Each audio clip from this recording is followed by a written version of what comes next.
Good morning मेरे अज़ीज़ तलबा व तालिबात।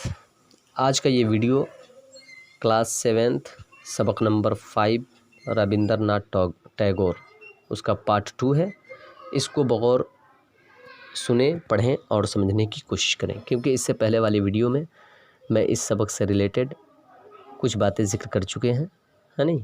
ये पार्ट 2 है, इसको ध्यान में देखें। जैसा कि इससे पहले वाले वीडियो में हमने उन्होंने जो नज़्म और नसर में जो लिखने की कोशिश की, वहाँ तक मैंने आपको बताया। अब इंग्लिस्तान में वो किस तरीके से गए, वहाँ से कैसे वापस आए, इसके बारे में ज़िक्र करेंगे।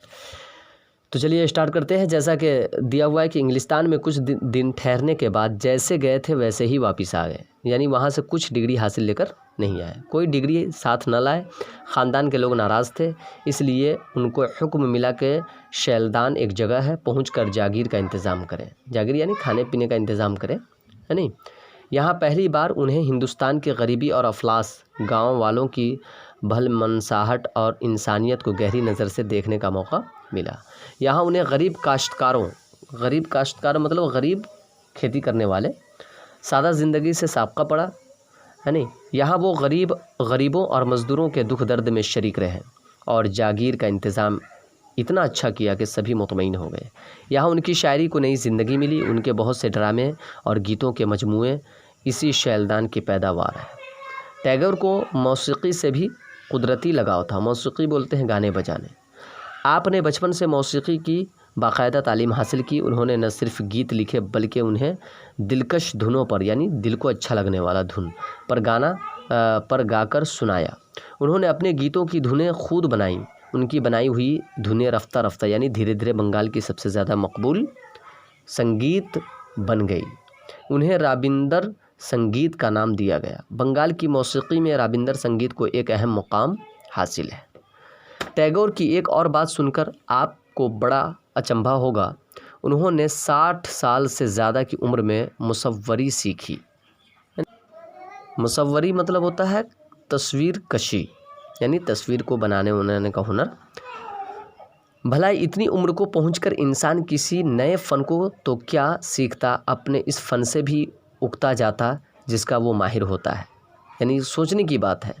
कह रहे हैं कि रविंद्रनाथ टैगोर शुरू से ही हर चीज़ में माहिर फ़न थे, लेकिन क्या 60 साल तक पहुंचने के बाद कोई इंसान कोई नया हुनर सीखता है? लेकिन ऐसा नहीं है। 60 साल से ज़्यादा की उम्र में रविंद्रनाथ टैगोर ने मुसव्वरी सीखी, यानी तस्वीर कशी सीखी, तस्वीर बनाने का सीखा। वही कह रहे हैं कि इस उम्र में तो इंसान अपने उस फ़न से यानी कि बिल्कुल ही बेजार हो जाता है। उस फ़न से बोरिंग उनको महसूस होने लगती है, जो पहले से जानता है, एकदम उगता जाता है। लेकिन इन्होंने उगताया नहीं बल्कि एक नया यानी कि तस्वीर कशी सीखा, एक नया हुनर भी सीखा। यही बताना चाह रहे हैं हम लोगों को, जिसका वो माहिर होता है। लेकिन टैगोर ने उम्र के इसी हिस्से में एक नए फ़न को सीखा, पूरी तवज्जो और मेहनत से सीखा, और अभी उसे सीखे हुए 10-12 साल भी न हुए थे कि मुसव्वरी के पैगंबर का दर्जा दिया। वाह, देखिए, मुसव्वरी के पैगंबर का उनको दर्जा मिल गया। मतलब मुसव्वरी यानी तस्वीर कशी को बनाने वाला, लाने वाला। टैगोर की तस्वीर ज़्यादातर कुदरती मनाजिर पर हैं, जंगल के जानवरों पर हैं और परिंदों पर हैं। इन तस्वीर की तादाद लगभग 3000 है। देखिए, टैगोर हिंदुस्तान के नहीं दुनिया के बहुत बड़े शायर थे, बहुत बड़े संगीतकार थे, बहुत बड़े मुसव्वर थे। सब बातों के साथ साथ इंसान भी थे। बहुत बड़े इंसान, जिससे मिलते बराबरी से मिलते, बहुत अखलाक से मिलते, यानी जिससे भी वो मिलते बराबरी से मिलते और बहुत अखलाक से मिलते। जिस किसी से मिलते उसकी हैसियत के मुताबिक बातें करते।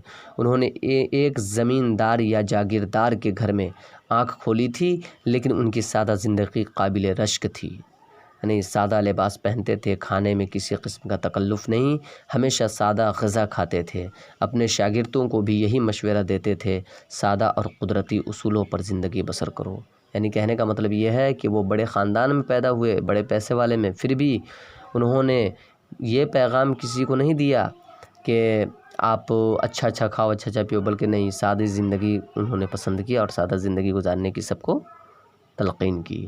टैगोर को उस्ताद की हैसियत से बहुत ऊंचा मुकाम हासिल है। हिंदुस्तान के पुराने ऋषियों की तरह उन्होंने हमारे लिए एक लाजवाल तरका छोड़ा है।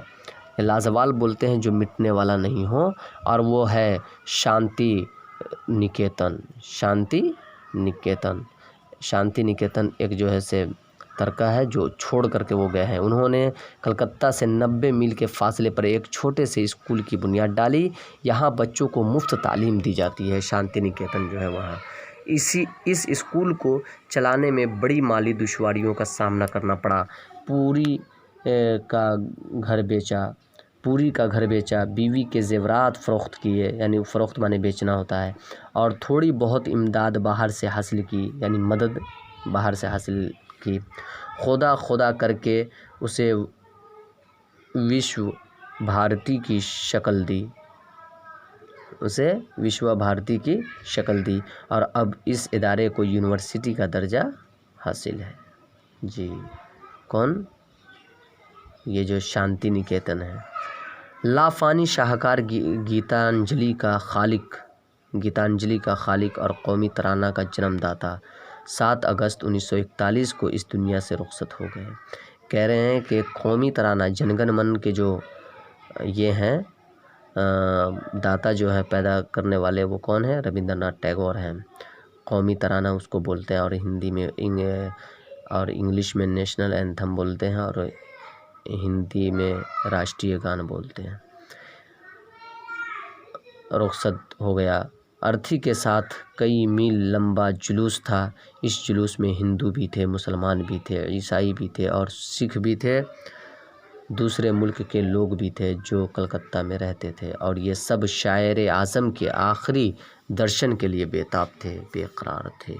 تو میرے عزیز بچوں، یہ رہا رابندر ناتھ ٹیگور کی حالات زندگی کے اوپر، اور اس سے متعلق چند سوالات دیے جا رہے ہیں، الفاظ و معنی دیے جا رہے ہیں۔ آپ سبھی بچوں سے گزارش ہے کہ الفاظ و معنی کو یاد کریں اور سوال و جواب کو حل کر کے گروپ پہ سینڈ کریں۔ جب تک کے لیے اجازت دیجیے، خدا حافظ۔